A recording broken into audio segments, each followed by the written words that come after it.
여러분 안녕하십니까? 부동산 공법 합격단 제2주차 해설 강의를 진행하겠습니다. 지난주에 처음 시작을 했는데 그 처음 시작은 이제 첫 출발을 알리는 거였고 학생들도 막 자유롭게 풀었을 텐데 이번 문제부터는 미리 책을 건축법 2인데 좀 읽어보고 25분의 시간을 25분에서 30시간을 딱 재서 책 펼쳐놓지 않은 상태에서 객관적으로 문제를 한번 풀어보시고 저희한테 보내주시기 바랍니다. 그러면 거기에 맞춰서 데이터를 쭉 내보게요. 그래서 책 보고 하지 마시고, 그래서 오늘 문제 20문제를 볼 텐데 오늘 문제에서 서너 문제 정도는 좀 생각을 좀 해야 풀 수 있는 문제니까. 첫째 문제가 건축 관련 기간이다. 틀린 것은이라고 했는데 이런 문제가 의외로 우리가 허를 찌르는 문제가 될 수 있어요. 이런 문제가 건축 신고하고 착공은 1년 내에 하자. 그리고 연장 1년 해줄 수 있다. 그래서 꼭 암기하셔야 돼요. 건축 신고 대상이면 1년 내 착공하지 않으면 신고 효력이 없어진다. 연장은 1년 해줄 수 있다. 그 다음 두 번째, 허가받은 건축물 착공, 그거는 2년 내 하자. 연장 1년 가능하다. 그러면 자, 다시 허가 대상은 2년 플러스 1년, 토탈 3년. 신고 대상은 1년 플러스 1년, 토탈 2년. 꼭 암기를 하셔야 돼요. 입으로 떠들면서. 그 다음에 사용승인서 교부 7일 내에 검사하고 내주어야 한다. 그래서 사용승인 신청할 때 사용승인 신청했는데 7일 내 교부 안 해주면 들어가서 살더라도 처벌할 수 없다. 그래서 7일 내 교부하지 않거나 2년 이내 기간 정하여 임시 사용 승인 받을 수도 있다는 것. 그 다음에 철거 신고는 철거 3일 전, 철거 멸실 신고서 들어가고, 멸실 신고는 멸실 후 30일 내 신고한다는 거 알아놓고, 그 다음 5번이 틀렸네요. 사전결정 신청을 했을 때 사전결정의 통지를 받고 2년 내 건축허가 신청 안 하면 그 사전결정 효력은 상실한다. 2년 꼭 암기하셔야 돼요. 2년 사전결정 통지 받으면 2년 내 건축허가 신청한다. 그래서 여러분들이 사전결정 관련된 게 이제 건축 허가 대상 건축물 지을 때 법적으로 허용되는지, 그 다음에 어떤 규모로 지을 수 있는지, 그 다음에 허가 신청할 때 고려할 사항이 뭔지, 이걸 허가권자한테 찾아가서 결정해달라 신청하는 게 사전결정이다. 그 사전결정 신청할 때 건축위원회 심의, 교통영향평가서 검토를 같이 신청할 수 있다. 그리고 이제 사전결정을 다 하고 물론 뭐 날짜도 있습니다만 나중에 또 외울 텐데, 허가권자가 결정하고 사전결정이 딱 되면 7일 내에 신청한 사람한테 통지를 해줘요. 그러면 통지받고 2년 내 건축허가 신청하면 되는데, 주의할 점이 사전결정 통지받으면 건축허가 받은 것으로 본다. 틀려요. 건축허가 받은 것으로 보는 게 아니고 허가 신청해야 돼요. 또는 2년 내 착공 신고해야 한다. 이렇게 낸 적도 있어요. 그래서 사전결정 통지받고 2년 내 건축허가 신청한다. 그걸 딱 암기해야 돼요. 1번에 5번 틀렸죠. 자, 2번 문제. 등기 촉탁. 자, 낯선 주제. 그래서 제가 수업 시간에 좀 설명을 좀 들었다 신경 써서 그러면 이제 알 텐데, 이 시군구청장이 등기를, 여러분 사인들끼리 등기 신청할 때는 등기의 신청, 그래서 개인들이 등기소에 갈 때 사인들이라고 그러거든요. 등기 신청한다. 신청 당사자주의. 그래서 등기 권리자, 등기 의무자. 촉탁이란 말은 국가나 지자체가 자기를 위한 등기를 하는 게 촉탁이라고 하는 거예요. 그래서 등기의 촉탁과 신청. 그러면 시군구에서 이 문제를 예전에 출제된 건데, 이런 문제가 시험장 가서 나오면 학생들은 당황을 해요. 어려운 건 줄 알고. 그래서 시군구는 예를 들어서 지번이 바뀌었다, 행정구역이 바뀌었다. 자, 예를 들어서 신정동, 신월동 두 개 동이 통합됐다. 그 월신동, 신월, 자, 신정동, 신월동 합쳐서 신신동, 동네 하나가 됐다. 행정구역이 바뀌었단 말이에요. 그러면 그 당사자가 직접 등기소에 가서 신신동으로 바뀌었습니다, 등기해 주세요 할 필요 없어요. 그래서 시군구에서 지번이 바뀌었다, 행정구역이 바뀌었다 그러면 촉탁으로 등기를 다 알아서 해요. 또 멸실 신고해가지고 철거 신고. 자, 멸실이 돼가지고 멸실 신고해서 구청 가서 철거 신고했어요. 그럼 구청 공무원이 가서 건축물 존재하지 않음 확인을 합니다. 그러면 없어졌다는 걸 확인하고 구청에서 등기소에 촉탁을 해서 다 말소시켜라, 없애라 등기 신청을 하는 거, 촉탁을 하는 거예요. 그래서 이런 경우에는 건물 주인들이 가서 일일이 등기소에 가서 없애주세요 할 필요가 없어요. 그 다음에 행정구역 명칭 지번 바뀌고 여기. 자, 이때 항상 주의할 점은 시군구에서 등기 촉탁을 해주는데 건물을 지어서 신규 등록을 하고 내 이름으로 보존 등기할 때는 바로 이게 사용 승인 얻은 건축물을 신규 등록을 해서 내 이름으로 보존 등기를 해야 된단 말이지. 그것은 당사자가 신청해야 돼요. 그래서 건물 새로 지었다, 내가 보존 등기 해야 되겠다, 이거는 구청에서 대장을 만들어 관리하지만 구청에서 촉탁할 사항이 아니란 얘기예요. 그래서 시험에 이 문제가 또 나올 수 있는데, 예전에 나왔다가 한동안 안 나오고 있는데, 시군구에서 등기 촉탁한다 그러면 거의 정답은 건물 새로 지어서 신규 등록으로 인한 보존 등기 촉탁은 안 된다. 그게 답입니다. 답. 그래서 등기 촉탁 대상이 아닌 거 골라봐라. 그럼 정답 1번. 그래서 행정구역이 바뀌었다, 지번이 바뀌었다, 멸실 철거 신고했다, 그리고 없어졌다, 현장 갔더니 없어졌다, 이러면 자치단체에서 촉탁으로 다 정리를 하는 거예요. 그래서 정답은 1번. 이 문제는 문제를 공부를 해서 알고 있으면 쉽게 푸는 것, 한 번만 알아버리면 제대로 앞으로 계속 나와도 정답 다 이게 답이에요. 자, 3번에 건축물의 대지 도로 옳은 것은 이것저것 고려하지 않고, 일단 당분간은 너무 어려운 문제도 들어가지 않고 하니까 출제된 내용 위주로 이제 문제가 계속 갈 거예요. 그래서 기초를 탄탄하게 하고 갈수록 문제 수준 높여갈 거니까. 자, 이 문제가 예전에 시험에 나온 문제하고 혼합을 한 건데 옳은 거예요. 옳은 거. 그러면 4개가 틀렸고 하나가 맞다. 손괴, 무너질 우려가 있는 토지에 대지를 조성하면서 설치한 옹벽의 외벽면에는 옹벽을 지지하고 배수, 물 빼는 시설을 위한 시설물이 밖으로 튀어나오게 하여서는 안 된다. 틀렸죠? 자, 이거 잘못하면 큰일 납니다. 예를 들어서 경사지를 절토를 하고 옹벽을 설치합니다. 옹벽. 그래서 법은 뭐라고 했냐면 옹벽을 설치했을 때 콘크리트나 석축으로 이 옹벽을 지지하거나 옹벽에 물이 차면 수압으로 옹벽에 터질 수 있거든요. 옹벽에 물을 빼내는 배수하는 시설 등에 플라스틱 관을 이렇게 심어 놓거든요. 그러한 시설물은 튀어나와도 돼요.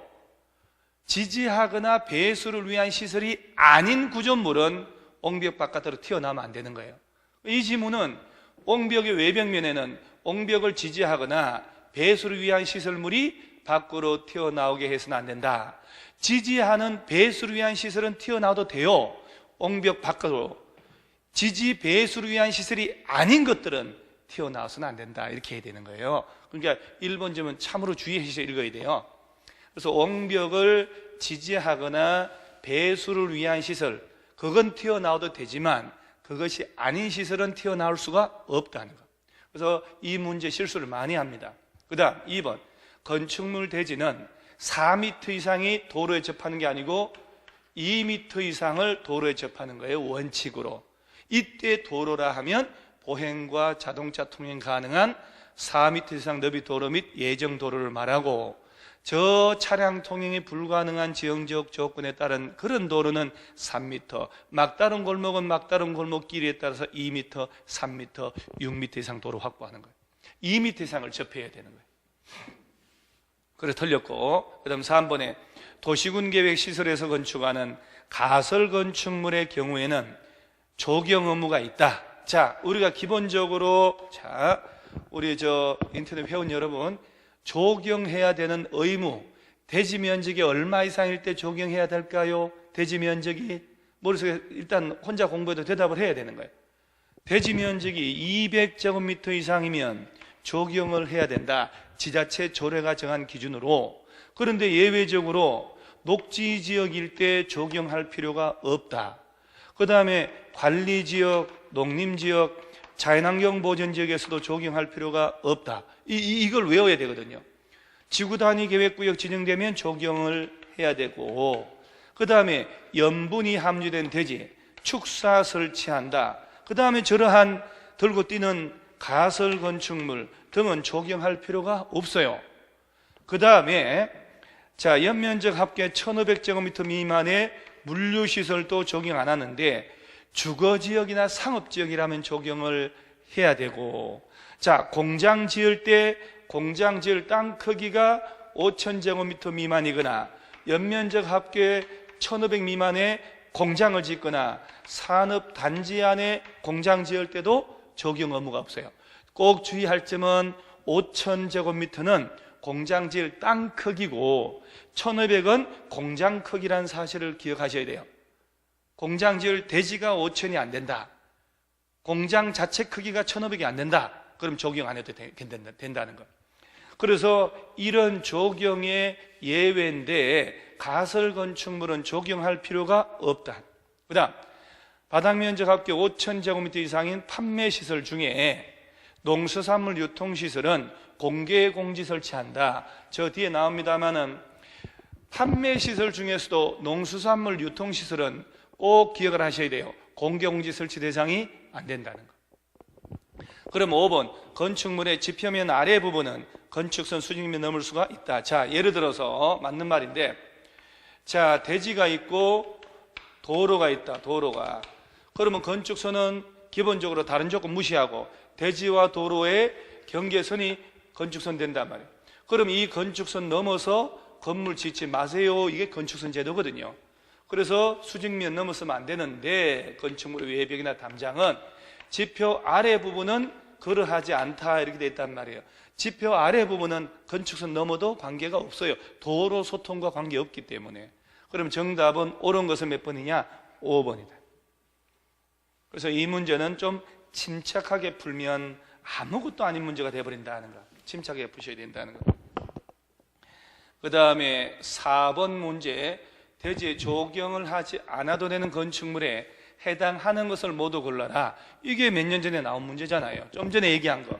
면적 5000 미만인 대지에 공장 지을 때, 연면적 합계 1500 미만의 크기의 공장 지을 때, 산업단지 안에 공장 지을 때 적용할 필요가 없습니다.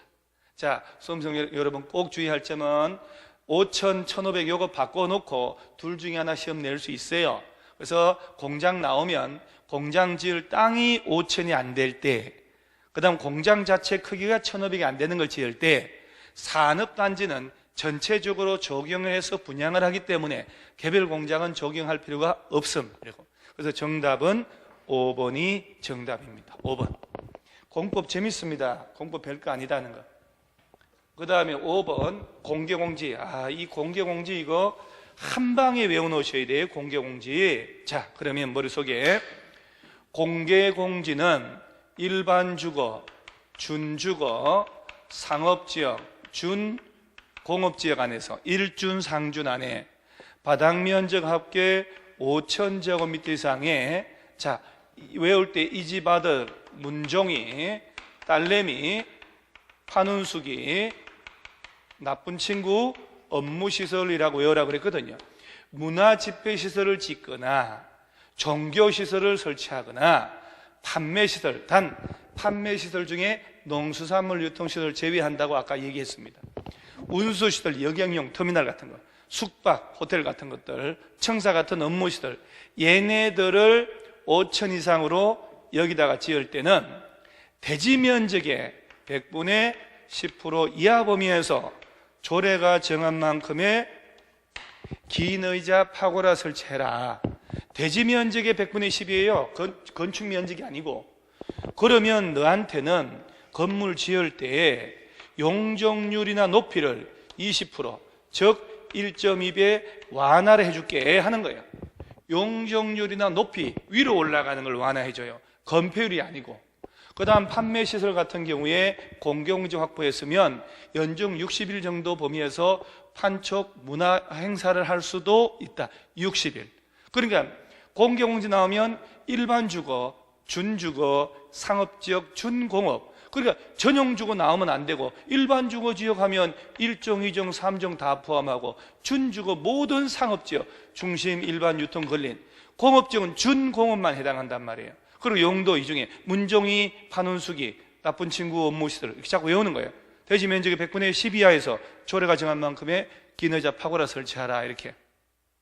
그러면 해당하지 않는 것, 일반 공업지역에 있는 판매시설은 맞는데 일반 공업이 아니고 준공업이라고 해야 맞죠.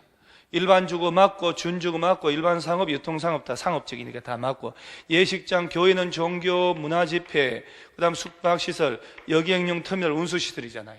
그래서 이런 문제는 좀 침착하게 풀면 1번만 알면, 자, 용도 지역만 알면 답은 쉽게 나오죠. 그 다음에 6번 똑같은 문제 틀린 것 한번 볼까요? 이종 일반 주거지역은 공개공지 확보 대상 지역에 해당한다. 자, 일반 주거니까 1종, 2종, 3종 다 포함하다. 맞단 말이에요. 종교시설로서 바닥면적 합계가 5천 이상인 건축물은 공개공지, 자, 문종이 종교시설 맞단 말이에요. 공개공지 면적은 건축 면적의 100분의 10이 아니고 대지 면적의 100분의 10이죠. 대지 면적. 자, 이 문제 혼자 풀었을 때 답이 없음. 그런데 해설 강의 보니까 뭐요? 너무 쉽네 이렇게 되는 거예요. 그래서 수업 시간에도 대지 면적의 100분의 10이라고 누누이 강조를 했고 건축 면적이 아님, 연면적이 아님이라고 했단 말이에요. 그 다음에 용적률 높이 1.2배 완화해주고 연중 60일 정도 문화 판촉 활동을 할 수 있다. 그러면 틀린 게 3번. 자, 7번 도로 건축선. 꼭 공개공지는 이렇게 메모해서 외워놓으셔야 됩니다. 손으로 메모하고 입으로 떠들고 이렇게 해야 돼요. 도로 건축선 틀린 것은, 자, 1번 도로란 보행과 자동차 통행 가능한 4m 이상 너비 도로나 그 예정 도로도 포함한다. 오케이. 그 다음에 특별자치시 도지사, 시군구청장이 지형적 조건으로 인하여 차량 통행을 위한 도로 설치 곤란하다 고 인정하여 그 위치를 지정 공간은 구간에 너비 3m 이상, 2m 이상 도로도 도로로 해당한다. 이렇게 차량 통행을 위한 도로 설치 곤란하다. 이게 이제 달동네라든가 산동네 같은 데를 얘기하는 거예요. 그럼 이때는 2m가 아니고 3m 이상 지정해야 돼요. 그래야 도로로 인정이 된다는 거. 그럼 틀린 거는 이제 2번. 자, 3번에 도로 반대쪽에 경사지, 하천, 철도, 선로부지가 있다. 그러면 그 경사지 등이 있는 쪽 도로 경계선에서 소요너비만큼, 소요너비에 해당하는 수평거리 한선이 건축선이다. 자, 여기서 도로가 여기에 있고 그 다음에 이렇게 대지들이 있으면, 자, 반대편에 하천이 있다. 하천, 경사지, 선로부지가 있다. 이 도로가 소요너비 미달한다면, 소요너비 이상이면 건축선은 대지와 도로의 경계선이니까 아무런 문제가 안 돼요. 얘가 소요너비 미달한다. 예를 들어 3m밖에 안 된다. 그러면 대지 안쪽으로 건축선 들어가야 됩니다. 이때 대지와 하천, 선로부지의 경계, 자, 도로 경계선에서 이쪽으로 소요너비만큼, 소요너비가 4m니까 다른 조건이 없다라고 하면 4m거든. 4m만큼 물러난 요 선이 바로 건축선 되는 거예요. 그럼 실제 3m가 있었으니 1m 들어가야 되고, 들어간 이 선이 건축선이고, 건축을 할 때 이 선 넘어서 건축할 수 없다. 이때는 이 후퇴된 부분은 대지 면적에 포함하지 않는다는 거 알아놓으셔야 돼요. 그래서 3번도 맞고, 막다른 도로로 그 도로 길이가 25m면 너비 3m 이상인 것도 도로로 인정된다. 자, 막다른 골목 길이가 10m 미만이면 도로 너비는 2m 이상만 확보하면 되고, 10m 이상 35m 미만이면 도로 너비는 3m 이상 확보하면 되고, 막다른 골목 길이가 35m 이상이면 도로 너비는 2, 3은 6, 6m 이상 확보하면 된다. 그러니까 25m니까 여기에 해당하잖아요. 여기. 그럼 도로는 3m 이상이면 오케이. 자, 5번에 소요너비에 못 미치는 너비 도로인 경우는 그 중심선 이렇게 나오면 소요너비 2분의 1 수평거리 후퇴한선 하면 딱 맞습니다. 만약에 경사지등이 있다. 도로 경계선 나오면 소요너비에 해당하는 그 도로의 중심선 나오면 소요너비의 2분의 1만큼 후퇴한선. 이 두 개의 문장만 잘 알아두면 이거 서로 바꿔서 내거든요.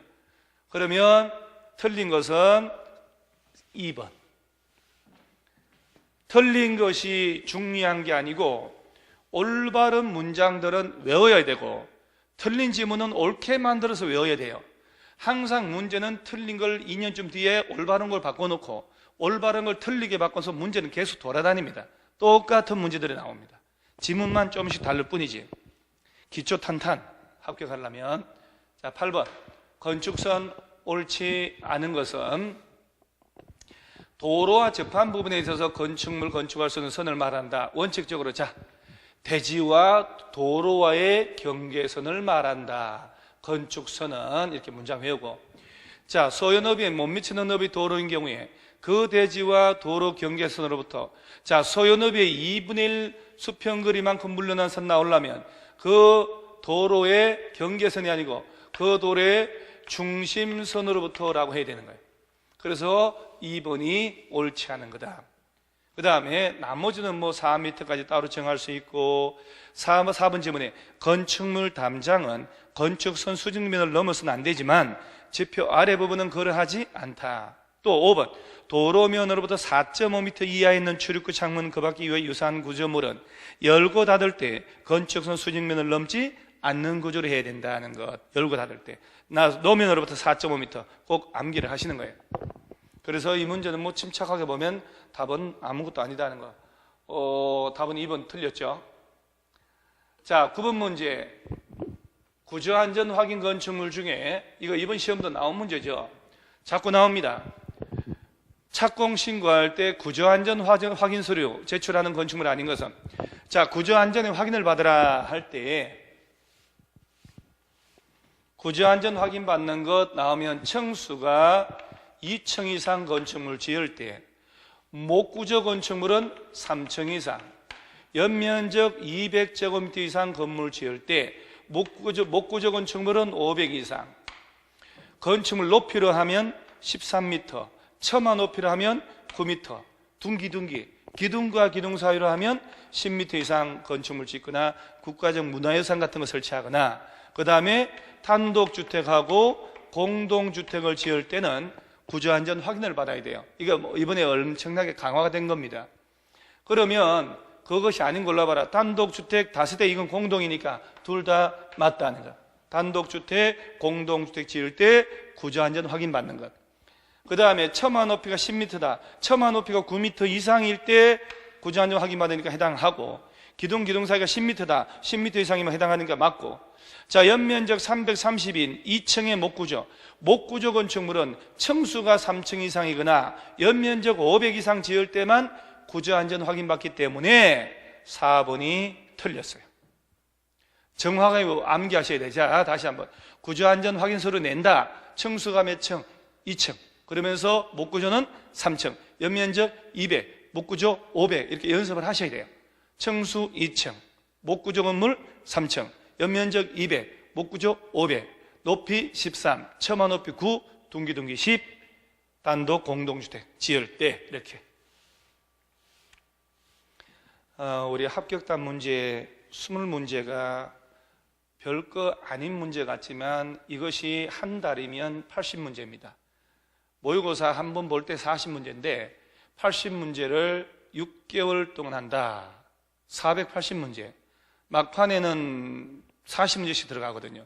500문제가 넘게 보편 타당한 문제를 반복을 하면 75% 이상 풀어본 문제에서 반드시 나옵니다. 그러니까 쉽고 늘상 나오는 부분들을 틀리고 어렵게 나왔다고 한탄하고 그러면 절대 안 된다는 거예요. 쉽고 보편적인 문제가 75% 나옵니다. 항상 이런 걸 놓치면 안 된다는 거예요. 그래서 아닌 것은 4번. 자, 10번 건폐율 용적률. 이런 문제들은 최소한의 풀어야 할 문제다 하는 거. 옳은 문제. 건폐율은 대지 면적에 대한 건축물의 바닥 면적이 아니고 건축 면적의 비율이다. 용적률을 산정할 때 연면적에는 지하층의 바닥 면적은 포함되지 않는다. 그렇죠. 그 다음에 건축법 규정을 통하여 국토법에 관한 건폐율 최대 한도를 강화하여 적용할 수 있지만 완화 적용할 수 없다. 우리 건축법에서 원학이 원래 뿌리가 건폐율 용적률이 건축법이었어요. 국토의 계획 및 이용에 관한 법률을 제정하면서 용도지역, 건폐율, 용적률 이사를 간 거예요. 이사. 그래서 건폐율이 뭐냐, 용적률 뭐냐의 개념 뿌리는 원래 건축법이에요. 그러니까 건축법에서 건축면적은, 바닥면적은, 연면적은 주는 거예요.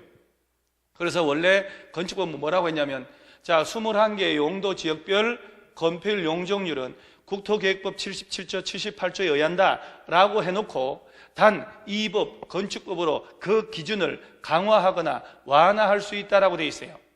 그래서 건폐율 용적률을 국토법령의 내용을 건축법으로 강화도 되고 완화도 할 수 있다는 것 알아놓으시기 바랍니다.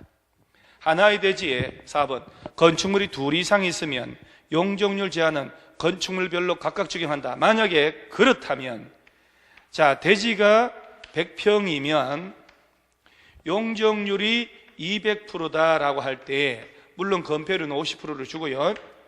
건축물별로 각각을 적용하면 여기다가 건물 하나 지을 때 50평짜리 2층으로 지어서 예를 들어서 50평짜리로 4층을 지었다. 그러면 이제 200평, 200%. 그다음 또 건물을 또 하나 또 대지가 100평이니까 50평짜리 조금 두 개 붙여서 막 이렇게 두 동을 지었을 때 건축물 각 개별 건축물마다 용적률 적용하면 의미가 없어져 버려요. 그래서 만약에 하나의 대지에 건물을 여러 개 동을 짓고 싶어. 그러면 용적률 200%다. 용적률 500%다 하는 것은 한 동만 건물이 있으면 가동, 나동, 요거는 바닥 면적의 합계를 연면적이라 하고 여러 개 동이 있으면 연면적 합계다 이렇게 얘기를 해요. 그러면 두 개 동이 있으면 대지 면적의 몇 배, 용적률은 다 합쳐서 대지 면적의 몇 배냐? 그래서 여러 동이 있더라도 합쳐서 용적률 200%, 합쳐서 용적률 150% 이렇게 들어가야 돼요. 건축물 별로 각각 적용할 수는 없다는 것. 말도 안 되는 거 말도 안 돼. 그 다음 5번에 도시지역에서 건축물이 있는 대지를 분할할 때 건폐율 기준에 못 미치게 분할하는 것도 가능하다? 안 된다. 예를 듭니다. 대지가 100평인데 건폐율이 50%, 용적률이 100% 적용됐다. 그럼 최대로 지으면 50평짜리를 2층까지 지을 수가 있다는 거예요. 50평. 바닥 면적 합계 연면적이 대지 면적만큼 지어진 거예요. 법적으로 한 평의 오차도 없음. 50평짜리 2층을 지어놓고 50평이 남아있으니 아까워. 얘를 40평, 60평으로 두 필지 잘라버리고 그러면 딱 잘라서 40평짜리 별필지 만들어서 건물 또 짓고 이런 식으로 하면 건폐율 용적률의 의미가 없어져 버려요. 딱 자르고 난 다음 땅이 60평이면 건폐율 초과하고 용적률 다 초과했잖아요. 이런 건 허용되지 않습니다. 대지를 분할했을 때 분할되고 난 다음 땅 크기로 기존 건축물의 건폐율 용적률 초과된다면 법적으로 허용되지 않습니다. 만약에 얘가 200평의 땅인데 돈이 없어 50평짜리 2층 지었다. 그럼 150평 남아있잖아요. 그럼 여기서 100평으로 분할하는 것은 될까? 가능합니다. 왜? 분할되고 난 다음 땅으로도 충분히 용적률 건폐율 커버가 되기 때문에 아무 문제 없다는 거. 그래서 이건 허용되지 않습니다. 답은 옳은 것은 2번 문제. 2번. 11번. 대지면적, 건축면적 다음 설명 중 바르게 된 것은 건축면적은 건축물의 외벽의 내부선이 아니고 중심선, 둘러싼 수평 투영 면적. 외벽이 없다. 그럼 외곽 부분의 기둥의 중심선, 둘러싼 수평 투영 면적. 자, 건축법은 외벽의 중심선, 공동주택 특히 주택법은 국민주택 85 할 때 외벽의 내부선 안목치수 적용한다는 거 아셔야 돼요. 자, 건축법은 외벽의 중심선입니다. 주택법은 외벽의 내부선. 그 다음에 3번 처마, 차양, 부연 그 밖에 이와 유사한 것으로 해당 외벽의 중심선으로부터, 여기 외벽의 중심선 힌트 있잖아요. 이렇게 틀렸다는 거예요. 수평거리 1.5m 이상 돌출된 부분이 있다면, 자, 이거 틀렸죠? 처마, 차양이 나오면 1m 이상 돌출된 부분이 있는 경우는 그 끝부분으로부터 1m를 후퇴한 선 둘러싼 수평 투영 면적이다. 처마, 차양 등은 1m까지 나오면 된다. 이렇게 아시면 돼요. 1m. 한옥으로 지으면 2m까지. 그 다음에 축사 같은 건 3m, 사찰은 4m. 그래서 자, 일단 이런 것들은 문장 그대로 숫자 하나 틀려놓기 때문에 처마, 차양, 부연 나오면 1m 딱 외우면 돼요. 1m. 발코니 노대가 1.5m죠. 자, 또 4번 지표면으로부터 1m 이하 높이 있는 부분은 건축면적 사안정에서 이를 제외한다. 맞습니다. 자, 건축면적 구할 때 지표면에서 1m 이하의 구조물은 걔들이 한 4-5평짜리 만들었다 하더라도 건축면적 포함하지 않는다. 그래서 처마, 차양이 외벽 바깥으로 1m까지 괜찮고 밑에서부터 1m도 괜찮다. 이렇게 알아놓으면 돼요. 그 다음에 도로 모퉁이에서 건축선인 경우는 대지 안에 건축선 정해진 때에는 건축선과 도로 사이 면적은 대지 면적을 포함한다. 이게 이제 우리가 사선 제한을 나중에 공부를 할 텐데, 자, 이 도로가 5m 너비 도로고 이쪽 도로가 4m 너비 도로다. 이게 4m가 좀 더 좁아 보여야 되는데. 자, 여기 모퉁이에 자, A 도로, B 도로, 도로와 도로가 교차하는 모퉁이에 이렇게 대지가 있다 이 말이에요. 도로 모퉁이에 대지가 있다. 그러면 도로가 6m, 도로가 지금 4m 이상이지만 이 5m, 4m 이 도로 가지고 만약에 이 대지에 건물 지을 때 콘크리트, 예를 건폐율이 50%다. 용적률 200%다. 그러면 이 대지 면적 100평이면 여기다가 콘크리트로 4층짜리 쫙 올려버리면 자동차가 여기서 우회전한다. 그러면 요 뾰족한 부분에 옆구리가 자동차, 요 콘크리트 구조물 뾰족한 여기에 자동차가 옆구리 낀단 말이에요. 그래서 도로 모퉁이에 이런 대지가 있으면 교차점에서 대지 안쪽으로 일정 거리 후퇴하고 후퇴한 요점 두 점을 연결한 선이 건축선이고 실제 건축선은 이렇게 돼요. 요렇게 그리고 이 후퇴된 이 부분은 건축선 딱 제한받기 때문에 건물 지을 때 여기다 건물 지으면 안 돼. 그러면 이렇게 자동차가 왔다 갔다 할 때 특별하게 안전에 문제 없단 말이에요. 이거 도로 모퉁이의 건축 제한. 이때 후퇴된 부분은 대지 면적에 포함하지 않는다라고 하는 거예요. 그래서 만약에 대지 면적 구하시오 할 때 이쪽 변의 길이가 10m고 이쪽 변의 길이가 10m면 자, 가로 세로에서 100제곱미터단 말이에요. 자, 이쪽으로 2m, 이 값은 2m 들어가요.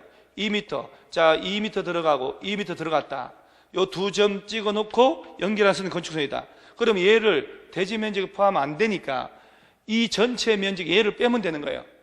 그러면 자, 2m 하면 4제곱미터가 나오거든요.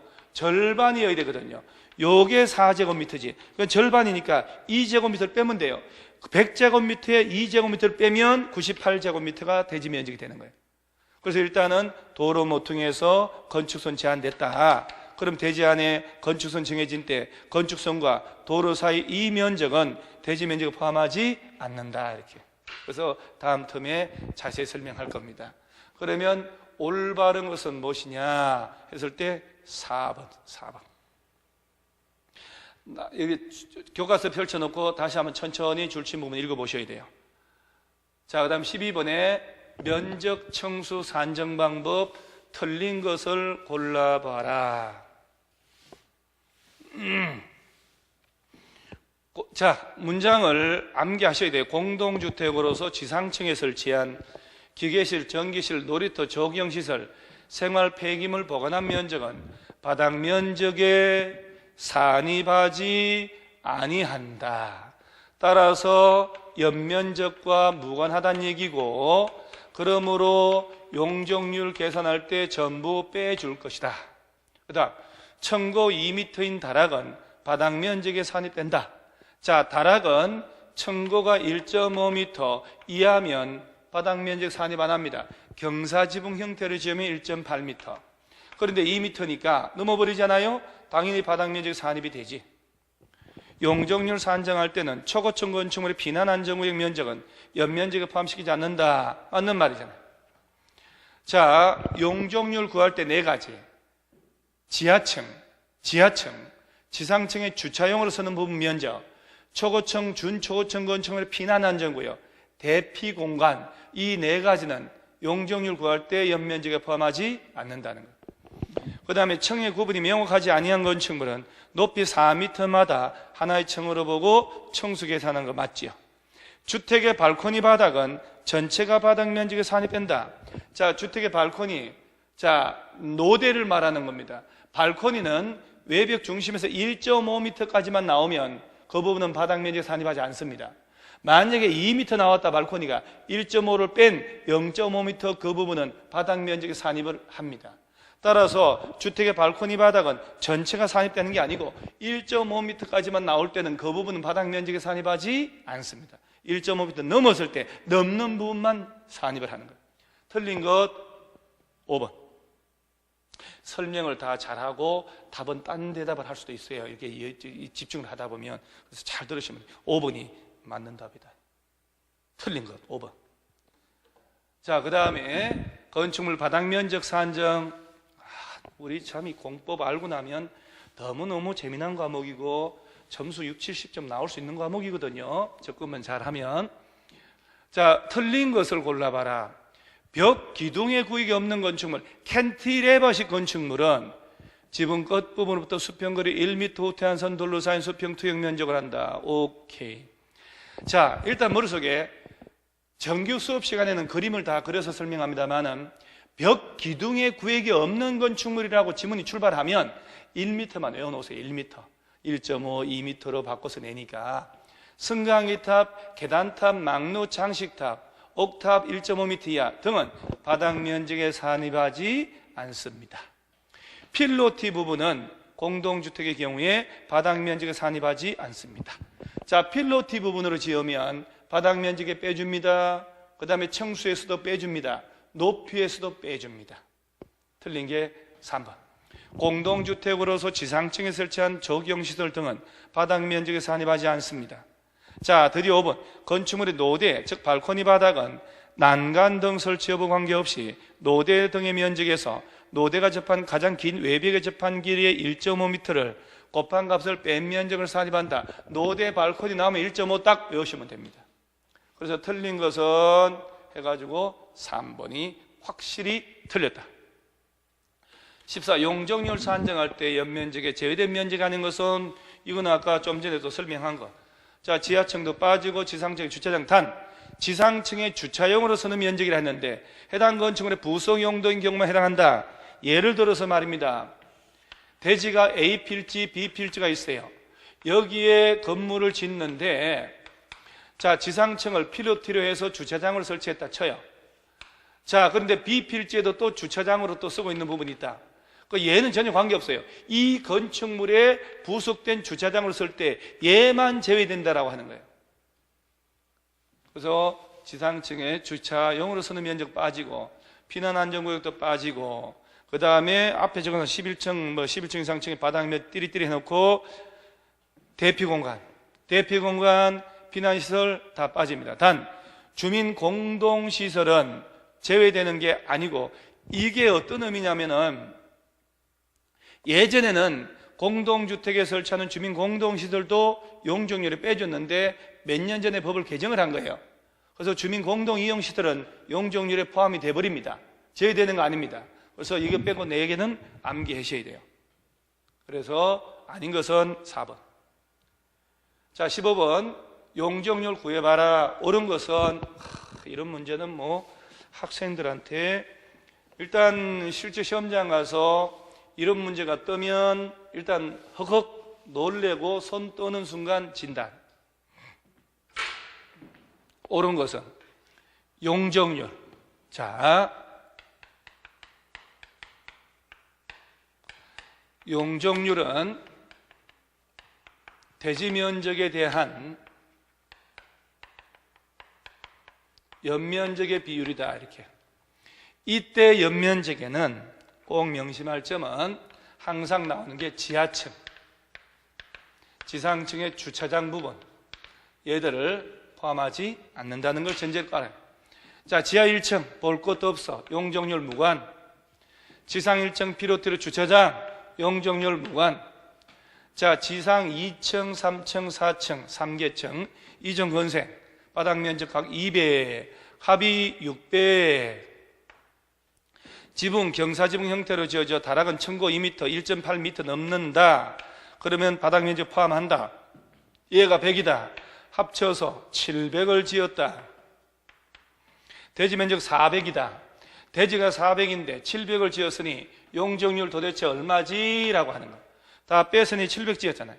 자, 400제곱미터에 연면적을, 자, 용적률 구하라. 대지가 400이다.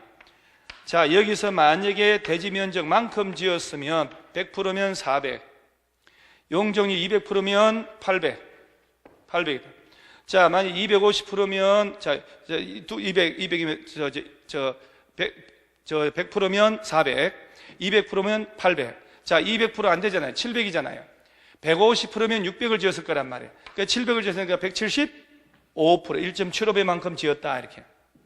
그러니까 여기서 논점은 지하층, 주차장 빠진다는 것. 그러면서 이 문제가 쉽지 않은 문제가 다락이 언급됐잖아요.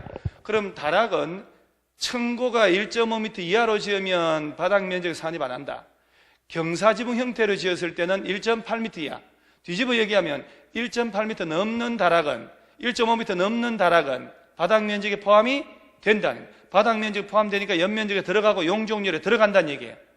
그래서 법적으로는 400의 땅에 700을 지었으니까 1.75배만큼 지었다. 175%가 정답되는 거예요. 자, 그 다음에 대지 분할 제한.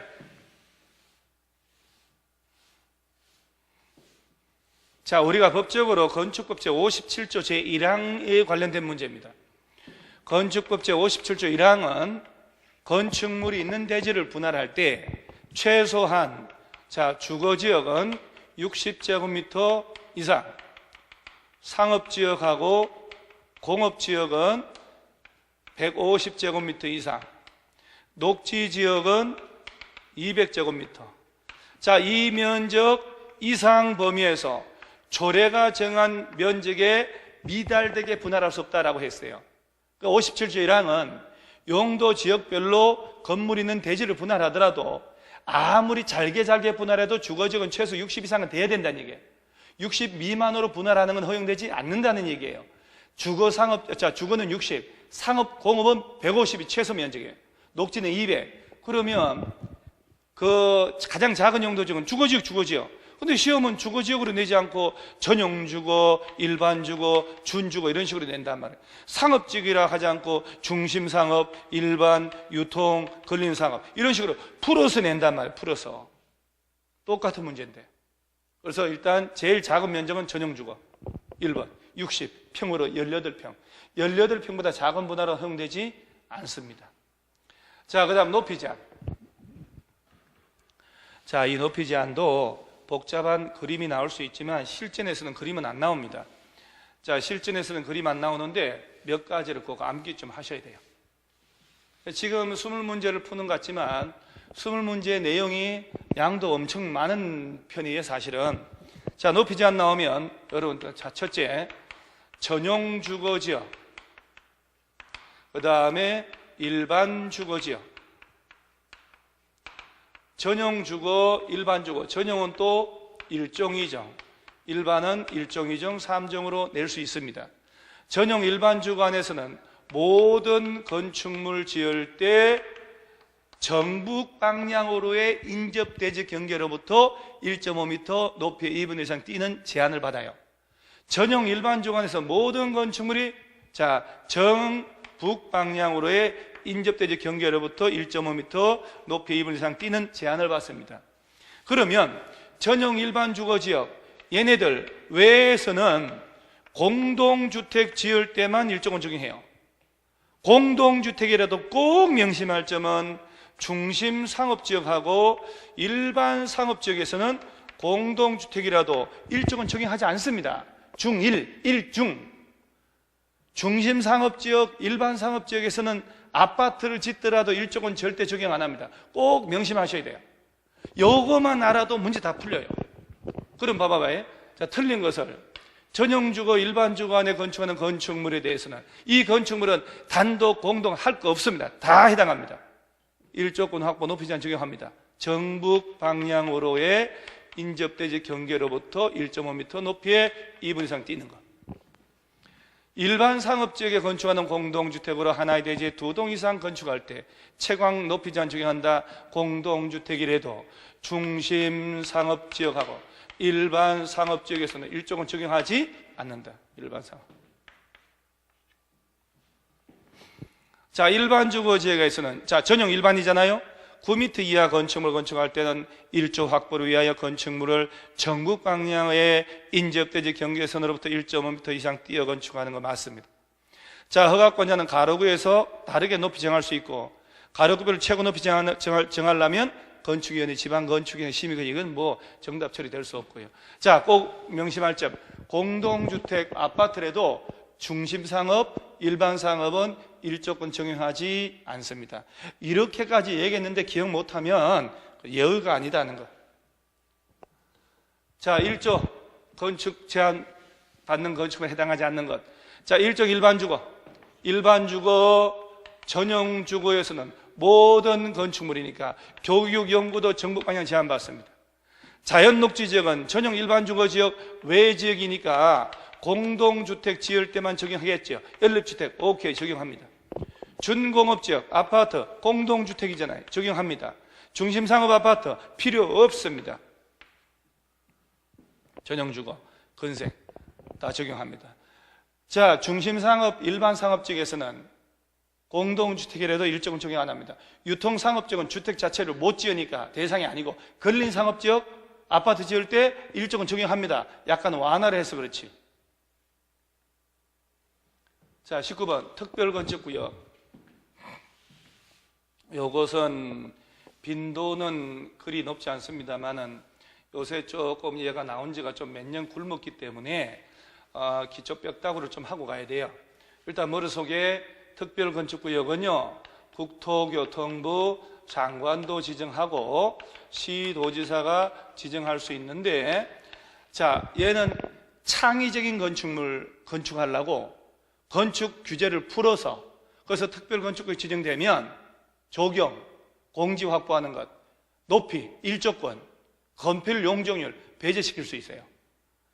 그러니까 특별건축구역은 주로 국가가, 자치단체가 국제 행사를 하는 곳, 경제 자유구역 같은데 개발 사업하거나 재개발, 재건축, 택지 개발 사업 이런 데를 대상으로 지정해요. 그런데 개발 제한 구역으로, 보전 산지로, 접도 구역으로 이런 데로 묶인 곳, 그 다음에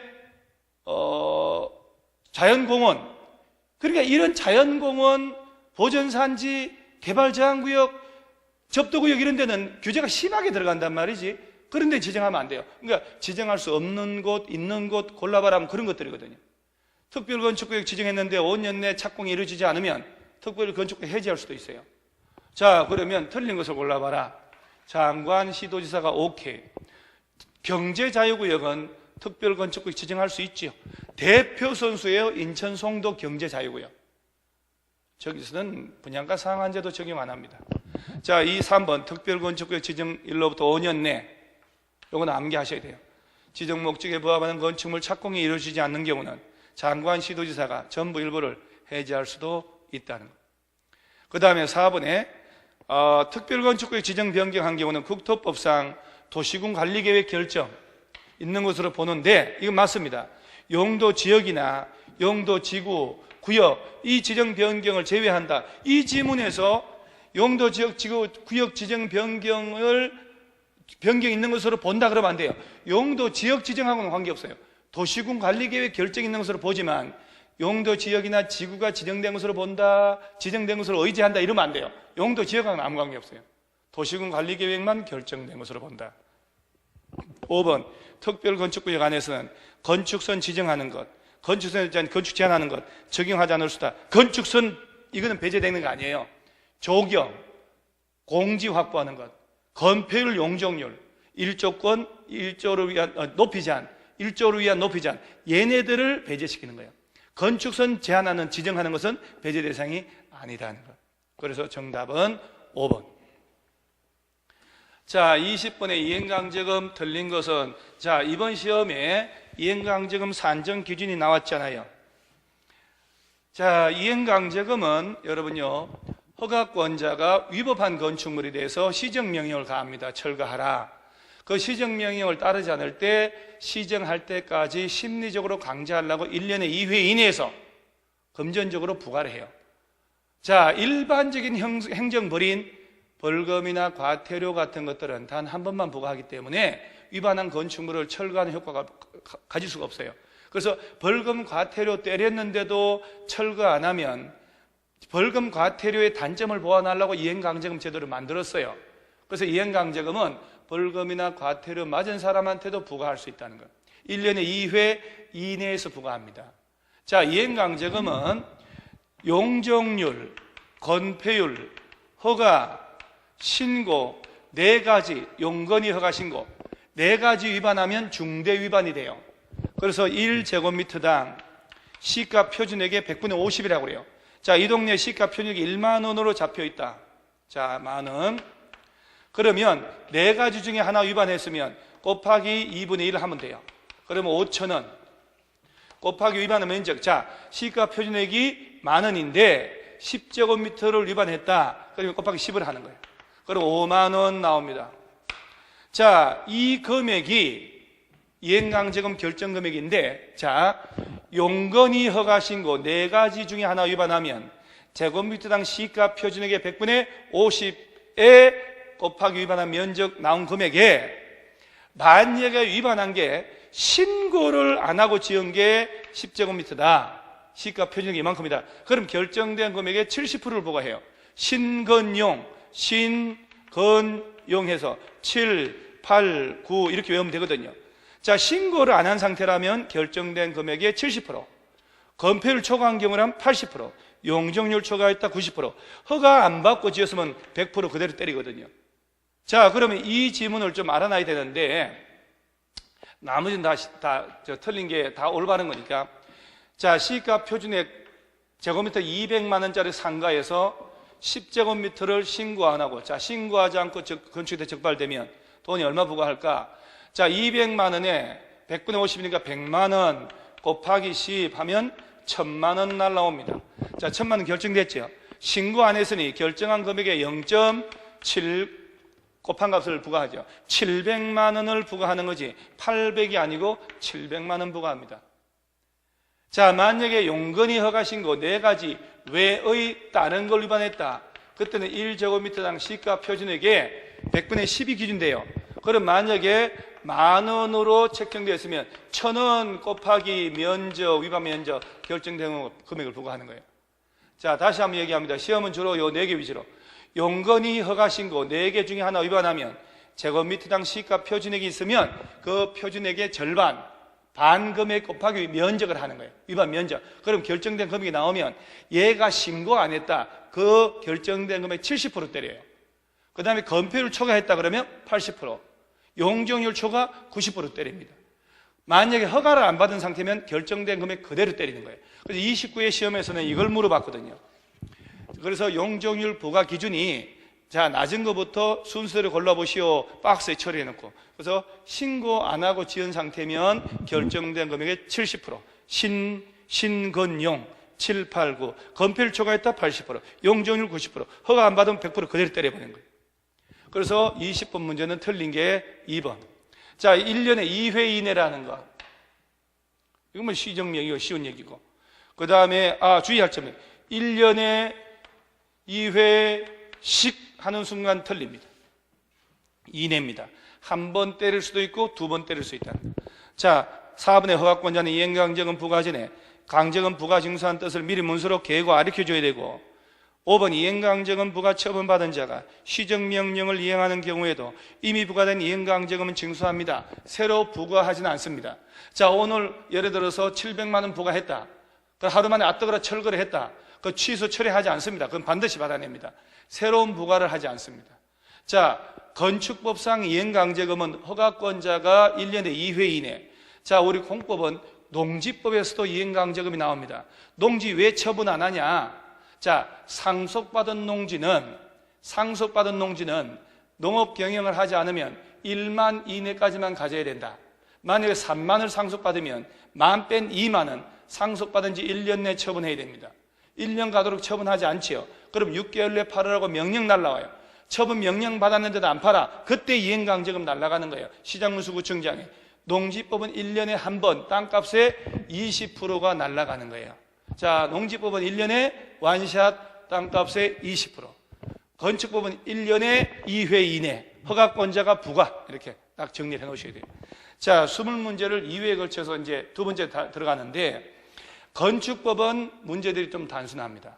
그런데 이제 우리가 이제 다음 주에는 주택법 할 것이고 개발법, 정비법 할 텐데 조금 어렵습니다. 그래서 여러분들이 매주 문제가 갈 텐데 그 전에 한두 시간 진도만큼을 한번 읽어보시고, 그냥 옆에 아무도 없더라도 시간 딱 없다, 누가 보는 사람이 없다 하더라도 강의하는 사람이 하늘에서 볼 수 있다 생각하시고 시간 딱 재서 25분 동안 문제 딱 풀어서 저한테 보내주시면, 이게 6개월만 반복되면 틀린 문제를 또 그 다음 주에 월요일 날 복습을 하고 여러분들 공법 실력은 다른 과목보다 훨씬 더 잘 나올 수 있습니다. 그래서 우리 시작했으니까 항상 자신감 가지고 끝까지 완주해서 우리 합격하는 걸로 하고, 합격해서 따로 합격 파티를 따로 하는 걸로 그렇게 꿈을 가지시기 바랍니다. 그래서 꾸준히 빠지지 말고 계속 하시기 바랍니다. 오늘 이만합니다. 감사합니다.